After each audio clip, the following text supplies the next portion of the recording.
একটা সুন্দর মেঘলা দিনে আমাদের বাড়ির কাছে কিছু ছোট ছোট টাইম ফুল ফুটেছিল, আর তারই মাঝে একটা পার্সেল এলো। চলো পার্সেলটা খোলা যাক।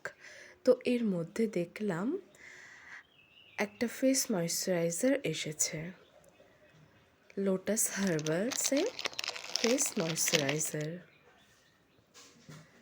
এর মধ্যে রয়েছে SPF 25 and PA plus plus plus, আর এটা ছিল ডে ক্রিম। এটা নিয়েছি ফ্লিপকার্ট থেকে। এটার প্রাইস নিয়েছে 366। এটা তোমরা অনলাইন অ্যান্ড অফলাইনে পেয়ে যাবে। লিংক লাগলে কমেন্ট করো, কমিউনিটি পোস্টে দিয়ে দেব। আর প্লিজ ভিডিওটা লাইক শেয়ার করো অ্যান্ড চ্যানেলটা সাবস্ক্রাইব করো। So by.